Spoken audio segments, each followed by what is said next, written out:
Stool-Mutt, the official novel. Chapter 9. Welcome to London. Stool-Mutt woke up, with his head throbbing and blood dripping from his shoulder.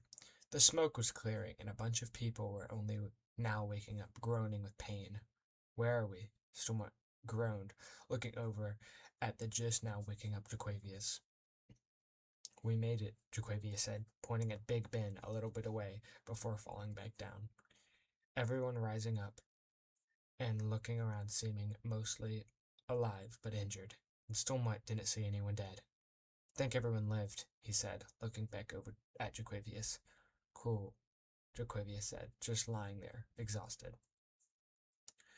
Stool-Mutt stood up, with his head swirling and blood leaking from his shoulder as he began to glance around at the crash site. A lot of clothes and bags were on fire, but there was still no corpse in sight. The captain rose from a pile of rubble, wiping off sweat from his forehead. Stool-Mutt began to help Jaquavius as he heard a few people talking. "What happened?" voice echoed. "What happened to the wing?" More voices replied.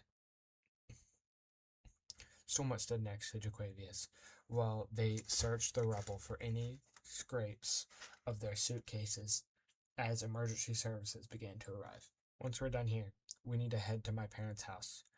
We saw what we are dealing with," Stool-Mutt said, pulling his suitcase from the rubble. "Yeah, we really do. They could be in big trouble any time now," Jaquavius replied, pulling some rubble apart, looking for his suitcase. About 10 minutes later, Jaquavius pulled his suitcase out from a fallen chair. "I'm really surprised our stuff survived," Jaquavius said, gesturing his suitcase to Stool-Mutt. "Yeah, it's comical," Stool-Mutt replied.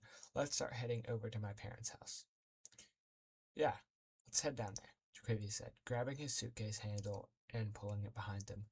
"Let's leave before they try to check us out." Stool-Mutt and Jaquavius began to head towards the street. Stool-Mutt guided Jaquavius towards the general direction as more police cars and fire trucks pulled up towards the crash site. Walking around London was interesting for both of them, since Stool-Mutt has only been there a few times and Jaquavius has never visited. The building and environment were a lot different from what they were used to back home. Once they reached his parents', Stool-Mutt began to knock on the door, but only after the first knock the door swung open and he was immediately met with the warm embrace of his mother. "Hey, Mom," Stool-Mutt said, kinda embarrassed to be hugged like this right in front of his friend. "Hey, honey, thanks for this surprise visit. Me and your father have missed you. I'm so glad you're safe from that crash. I heard a few people lost their limbs," Stool-Mutt said, kissing his cheek. "Oh, and who's this?" she said, looking at Jaquavius. "Hey, ma'am, my name is Jaquavius. I'm Stool-Mutt's friend," Jaquavius said. "Oh, a friend?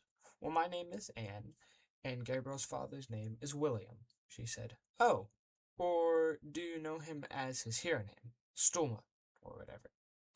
"No, ma'am, I just knew his name was Gabriel," Jaquavius added. "Well, follow me. We prepared a room for you guys," Anne said, gesturing for them to follow. "I assume our little Gaby has been treating you well, Jaquavius?" "Yes, ma'am, he has," Jaquavius said, laughing. After they all entered the room, Stool-Mutt sat his mom down and tried to explain what was happening. "Mom, my villain, Buttman, has juiced himself up, and he has some sort of plan for this house exact coordinates. I need to stay here and keep you safe until we know what's happening," Stool-Mutt said, holding his mom's shoulder. "Thank you so much, Gabriel. I really hate that stupid man Butt, dude," his mom said, scared, but starting to feel safe because of Stool-Mutt. "It's Buttman, Mom," Stool-Mutt said, laughing, trying to lift the situation. Stool-Mutt's mom left the room, leaving Jaquavius and Stool-Mutt together. "Gaby, huh?" Jaquavius said, laughing, teasing Stool-Mutt. "Shut up," Stool-Mutt said, as he jokingly punched Jaquavius' shoulder.